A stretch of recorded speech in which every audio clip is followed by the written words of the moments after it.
कोणाचा तरी फोन आला आणि शेपटीला आग लागल्यागत पळत सुटला. तूच आणलास ना याला घरात? हा आला म्हणून तर त्या नरसिंहाच्या घरात घुसून त्याला गोळ्या घालणार आहे. सगळ्यांसाठी सगळं करतोस ना रे तू. मग अमृताला सोडवण्यासाठी काय प्रयत्न केलेस? बाबांनी जर पहिल्याच दिवशी पैसे दिले असते ना तर चौथ्या दिवशी त्या माणसाने माझ्यावर बलात्कार केला नसता. असं बोलण्यापेक्षा माझा जीव का नाही घेत तू? तेही करेन. माझी अमृता जर माझ्यापासून दूर गेली ना तर तेही करेन मी.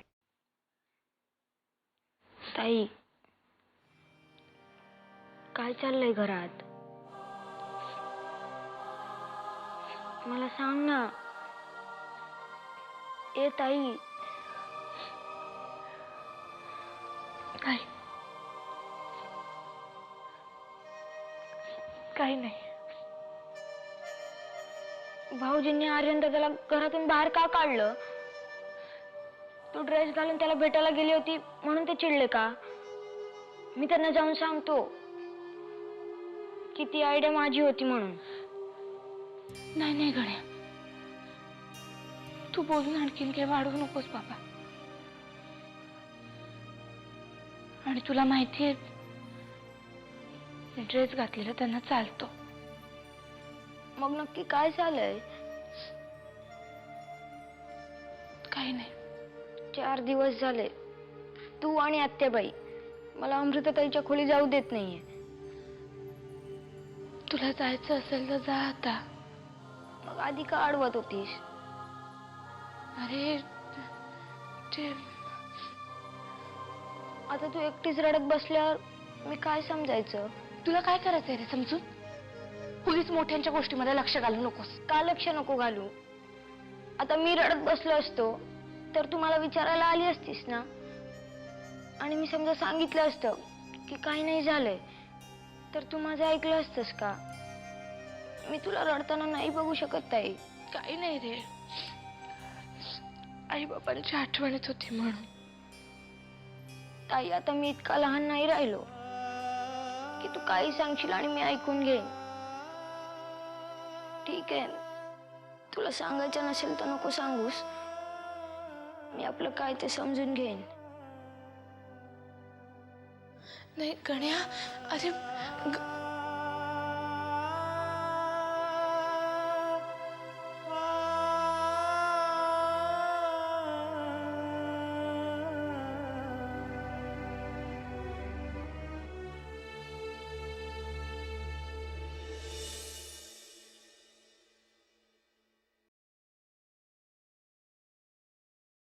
आत्या अमृता आहे बोलता बोलता काय बोलून गेली? त्या किडनॅपरने तिच्या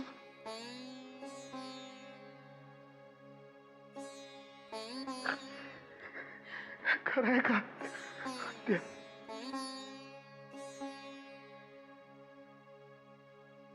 त्या धक्क्यातून न सावरल्यामुळेच अशी अबोल झाली ती अमृता. आता त्या धक्क्यातून सावरून ती आपल्याशी बोलायला आली ती केवळ केवळ आर्यनमुळे. जानकी घेऊन आली त्याला. आर्यनमुळे आपली अमृता आपल्याशी परत बोलायला लागली. आर्यन कुठे आता? त्याला हा सगळा घडलेला प्रकार माहिती आहे? पूर्ण कल्पना आहे त्याला. आणि तरी तो अगदी मनमोकळेपणाने बोलला अमृताशी. त्याच्यामुळे तिच्या चेहऱ्यावर हसू आलं. पण नरसिंहाने त्याला घराबाहेर काढलं. आता हे सगळं कधी घडलं? आत्ता थोड्या वेळापूर्वी. धक्के मारून बाहेर काढलं रे त्याला. खूप महागात पडणार आहे हे सगळं आत्या. खूप महागात पडणार आहे. या सगळ्या प्रकाराचा ती युगंधरा सरतापे कधी कुठे कसा वापर करेल, याचा काय इश्यू करेल हे फक्त पाहत राहावं लागणार आहे आपल्याला. आत्या खूप महाग पडणार आहे सगळं.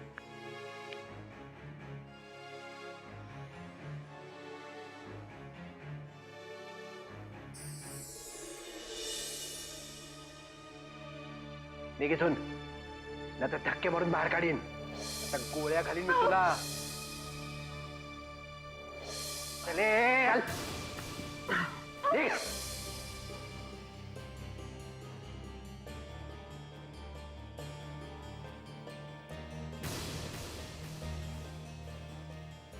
घुसमट होतीये ना?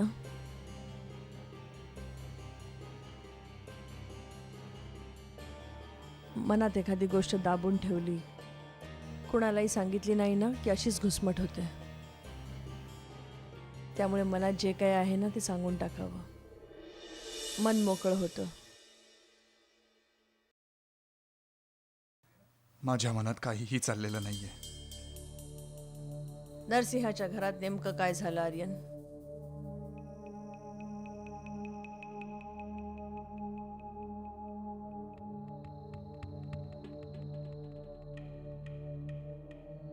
मम्मा तुला सांगितलं ना, काही नाही.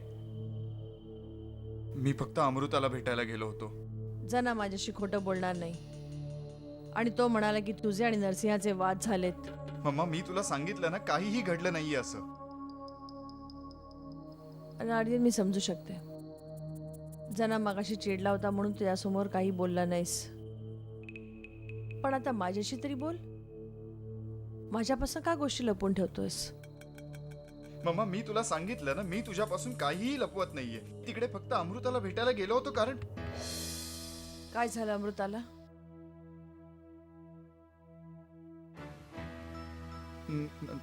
काही नाही. म्हणजे ती अजून शॉक मध्ये आहे ना, म्हणून तिला भेटायला गेलो होतो. बाकी काहीच नाही.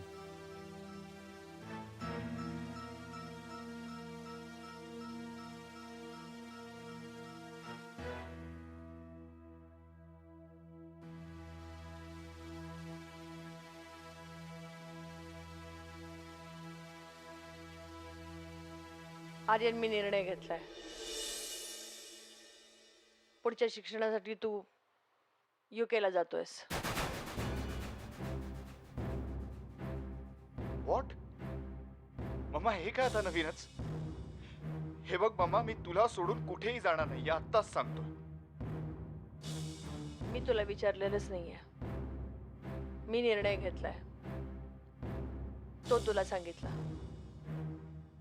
आता या गोष्टीवर मला चर्चा नकोय.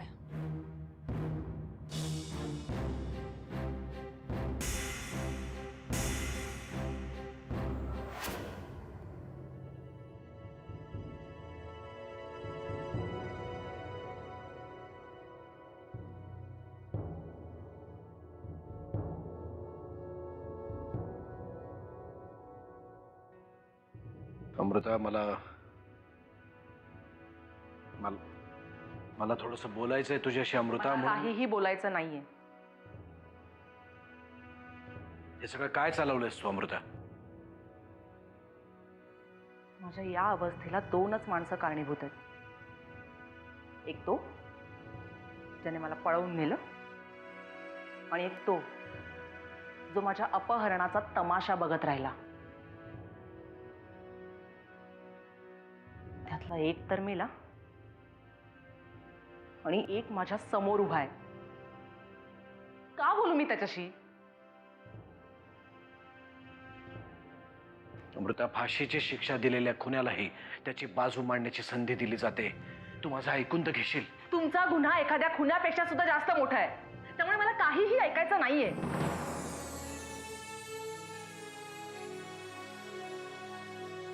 माझ्या नशिबात जे भोग लिहिलेत ना, मी भोगतेच आहे आणि या पुढेही भोगत राहील. पण त्याचा तुमच्याशी काहीही संबंध नाहीये. संबंध नाही कसा काय अमृता? बाप आहे मी तुझा. हो ना? मग याची आठवण त्या वेळेला व्हायला हवी होती जेव्हा त्यांनी मला उचलून नेलं. किती रुपये मागितले होते? 5 कोटीच ना? तुम्हाला द्यायला जड झाले होते? प्रश्न पैशांचा नव्हता बाळा. मग कसला आहे? नीतिमत्तेचा का स्वाभिमानाचा? मला त्या हरामखोराला धडा शिकवायचा होता. माझ्या स्वतःच्या हाताने त्याला ठेचून मारायचं होतं मला. तुम्ही काय त्याला धडा शिकवणार? धडा तर त्यानेच शिकवलाय तुम्हाला,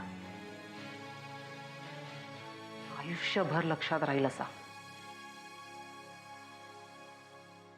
आणि या सगळ्यात भरडली गेले मी, माझं आयुष्य. आता कितीही ठरवलं ना तरी मी नाही विसरू शकत ती रात्र. आणि जेव्हा जेव्हा ती रात्र मला आठवेल ना, तेव्हा तेव्हा हातावर हात ठेवून बसलेला नरसिंह किल्लेदारही दिसेल. अमृता, अगं काय बोलते तू दादाला? बरोबर तेच बोलते मी परशू काका.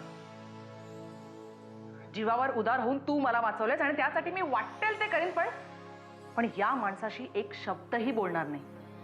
बोललो ग पोरी, यो वाल्याचा वाल्मिकी झाला ना, तो तुझ्या बापामुळे झालाय. माझा दादा म्हणजे देव आहे माझ्यासाठी, देव. असं बोलू नको ग पोरी, माझ्यासमोर असं बोलू नको, ऐकवत नाही मला. तुला सांगतो, या वाल्याचा वाल्मिकी ह्यानी केला की नाही, मग या वाल्मिकीने तुला वाचवलंय ग बाई. काका प्लीज, ह्या माणसाची रदबदली माझ्याकडे कुणीही करू नका, कारण यापुढे माझा आणि ह्यांचा काहीही संबंध नाहीये. कायदेशीररित्या नाता तोडायची काही तरतूद असेल ना, तर तीही पूर्ण करूया.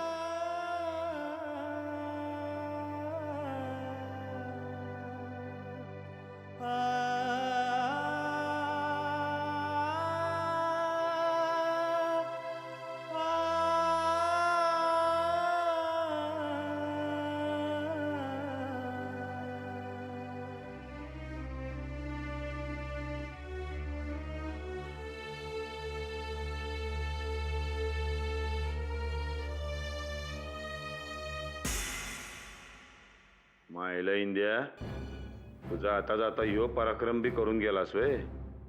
आता या परिस्थितीचा फायदा घ्यायलाच हवा. परशू, फायदा उठव.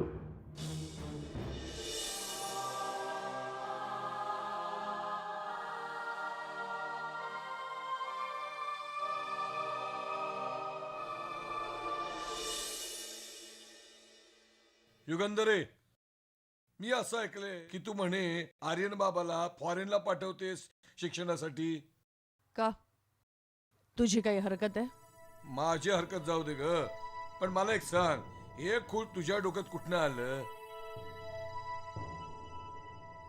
बस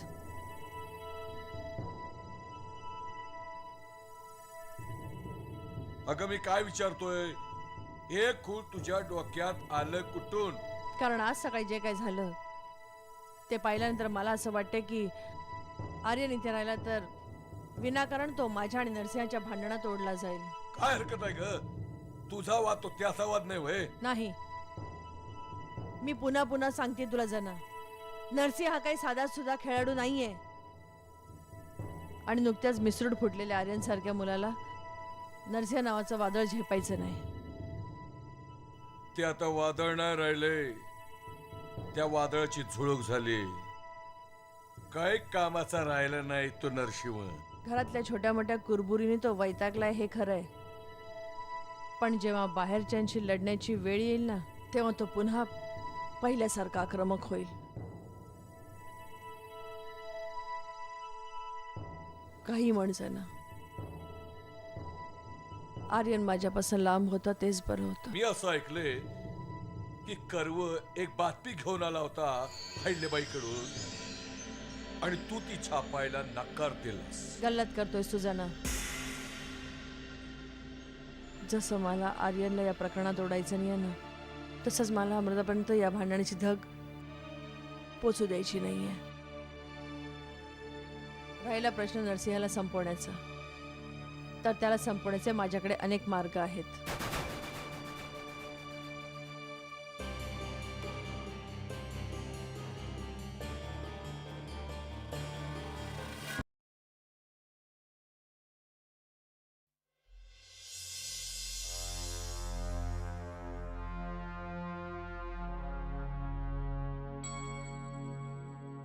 मला माहिती आहे तुम्ही माझ्यावर रागवलात,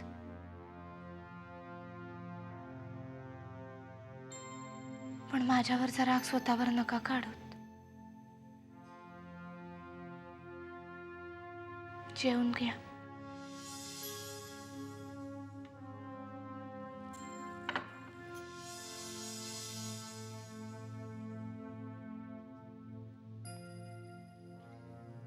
आणि मला तुम्हाला एक सांगायचं होतं.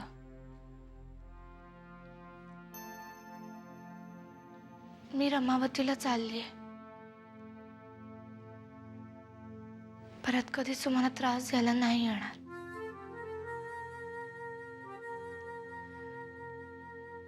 माझ्याकडून ज्या काही चुका झाल्या त्याच्याबद्दल जमलं तर मला माफ करा.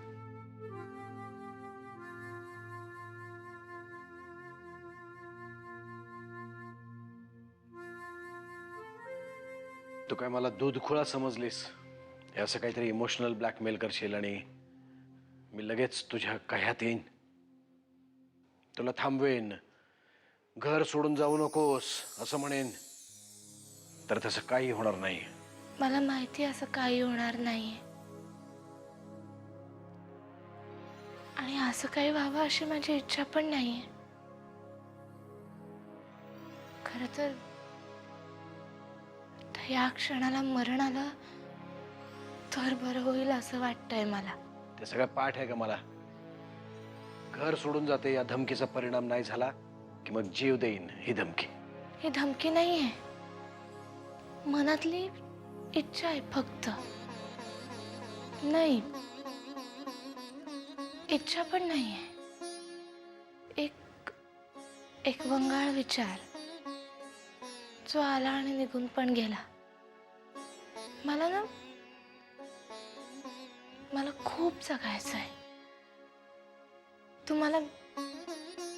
तुम्हाला मी म्हटलं होतं ना, तुम्ही माझ्यासाठी देव आहात. आणि मला गाभाऱ्यापाशी जागा नाही मिळाली तरी चालेल. देवळाच्या पायरीपाशी, पायतणांपाशी सुद्धा मी सुखी राहीन. मला खूप जगायचंय, कारण तो प्रत्येक दिवस मी तुमच्या नावाचं कुंकू लावेन.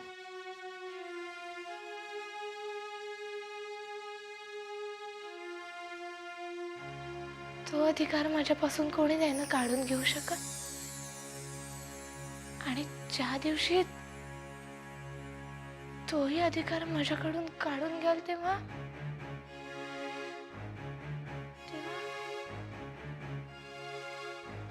काय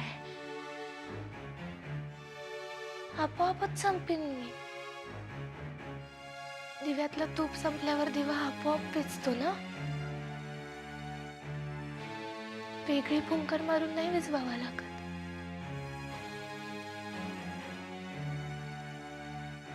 तसंच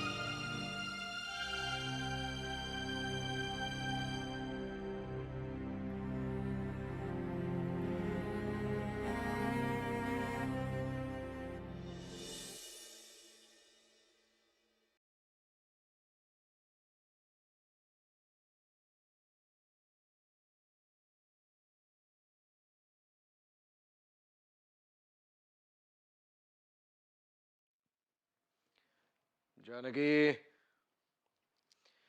जानकी चहा.